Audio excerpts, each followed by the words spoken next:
It's a great ending. She hasn't been dead long, so that could maybe be good. But Halsey wasn't dead long. But Dean Halsey, they got right away. Yeah. Dr. Hill, they got right away. Yeah. So presumably Dr. Hans Gruber, we don't know the situation there. Hans Gruber. So yeah, like this is Bowie's favorite movie, or was one of his favorite movies. Good. He walked up to the DP Mac and said, "It's one of my favorite movies." Because you know why I thought that? Because I have a Bowie coaster that I'm using that you sent me. Coaster, yeah. That's some levels right there, John. No, but you're right. I mean, listen, the end has that. What's interesting too is, obviously the short story came before Pet Sematary. Pet Sematary was 1983. The book came out. This came out in 1985. But yeah, I mean, that's kind of a tragic ending. But for some reason, John, for me, I don't know why, but based on everything from this movie, everything always going wrong for these people, I just think, it'll be fine. It's really odd, John. There's no weight for me, this ending. Like, I think it's heavy, and yes, it does have weight. It does have stakes. I mean, it has massive stakes for these people. But for some reason, I'm like, it'll be all right. I don't know why. It's the honest vibe that I get from this movie. It doesn't weigh on me, but it is heavy. But I still think, it'll be cool. Barbara's fine. No, Megan's fine. I don't know. It's a weird thing, man. I don't know if you get that vibe or if you've even thought about it, but yeah, you're right. There's stakes there, but it's at the very end. But it doesn't weigh on you, though. Does it weigh on you? I mean, we admit there's stakes. It's not that it weighs on me. It's just that it's the only part of the movie that has any gravity for me, really. Yeah.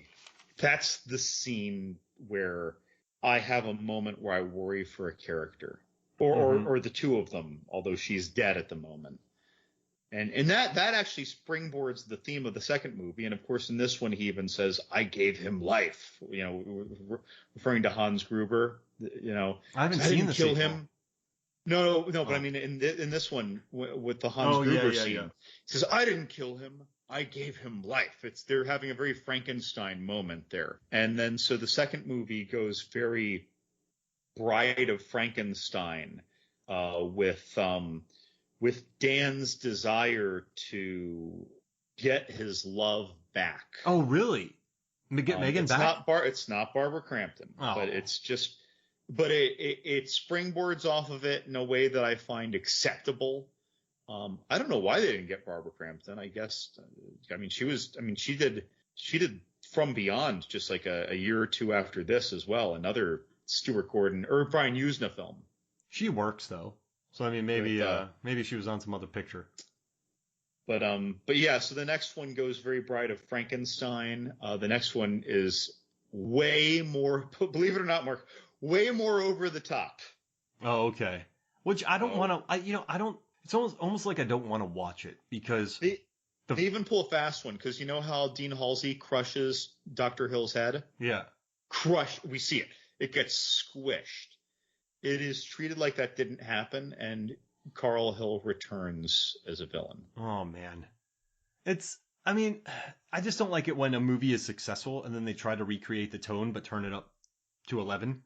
I'm just speculating here, and I probably will watch it eventually. But I don't know, when a movie tries to recreate the tone, do they try to recreate this? Because I don't feel like that ever works. So, not in a forced way. They're just going through the same motions because it's another Re-Animator movie, not because they're trying to recreate the blood test scene in the Thing prequel. It's not like that. Oh man, what is it? Contacts? What is it? Where you go? No, it was fillings. Oh yeah, checking for fillings in your teeth. Are we ever talking about the Thing prequel? What's that? Are we ever going to talk about the Thing prequel? Well, I'm down. It's a very fun movie. It's a very fun movie. I enjoy watching it. I just get annoyed by what it does, but I still really enjoy that. Well, yeah. It's but no. You know what else is neat about this movie is I kind of realized this when I was just writing reviews for movies. I usually write like, oh well, if you like this, you should try these other movies, right? Mm-hmm. And I started relating to a lot of movies as I'm reviewing these other movies. And I came across what I consider to be the four zombie forefathers. Now, I did not do any analysis. This is just based on stuff that I reviewed. 84, Night of the Comet. 85, Return of the Living Dead, Re-Animator. 86, Night of the Creeps. Can you think of any other and or older zombie-ish movies? Man, I'm just happy you brought up Night of the Comet because I adore that movie.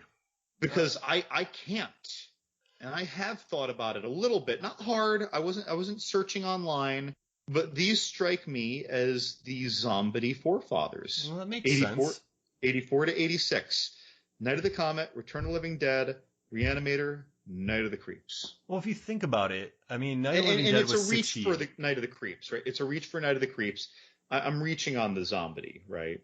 But well, I mean, were those zombies in Evil Dead, or were they ghouls coming back to life? They were so different, though. Yeah. They were not zombie-like to me at all. No, I think that's it. Yeah. So I'm not saying horror comedy, right? So, but yeah, it just struck me that there seemed to be this little trend going on, or there was a time when this was happening. It's not like in 1978 there was this one movie, and then in 81 there was this other movie, and then in 85 there was this other movie, right? Because that's how I look at slasher evolution. Because I know what slashers, right? I mean, let's say there was Psycho, there was Peeping Tom, there was Black Christmas, but then it was Halloween, right? And then the Town That Dreaded Sundown, and then Halloween, and then Halloween kicked it into there were slasher movies before Halloween, but Halloween But look at those time gaps. We're talking like 1960 and 1968, right? For Peeping Tom and Psycho, and then Black Christmas and The Town That Dreaded Sundown, 1974. And then there might be some copycats, but nothing that got any real acclaim. And then 1978, Halloween. So these were big jumps, whereas these are very consolidated. They're very crunched. Mm-hmm. I love all of them. They were almost all. I don't know the facts of Night of the Creeps. Almost all of them were made kind of in a rush. So that means they probably carried a lot of influence of what happened immediately in the year or 6 months before. This was shot in 20 days, John. 20 days. And all the special effects. I don't know about Night of the Creeps. That's the one I'm not sure about for timetables. All the special effects to shoot for a first-time director in 20 days for Re-Animator. Because, in the 80s, you watch these I watch a lot of documentaries about special effects and head smushes and scalping of heads. That takes a lot of time. And to reset some of these, woof. So, I mean, when you get they used 24 gallons of blood on this movie, and the guys before this had only used 2. So, I mean, talk about resetting on film sets. I mean, how much time it takes. So, yeah, I mean, with all these gags, I mean, some shots are quite flat, but you also have to sacrifice some cinematography, some shots for the special effects. And I don't think any shot suffers too much. But yeah, I think they deal with the budget well, and I dig it, John. So I'm glad you recommended this movie. Yeah, this is a favorite brought to me by my long departed Uncle Rick, who got me pretty hard into horror pretty young. Nice.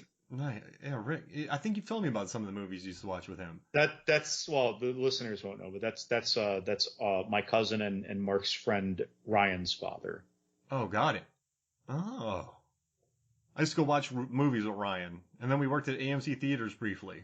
A lot of movies. And we all went to tennis camp together. Yeah, we did. All right, well, thank you for joining me, man. This was a fun way to kick off our series.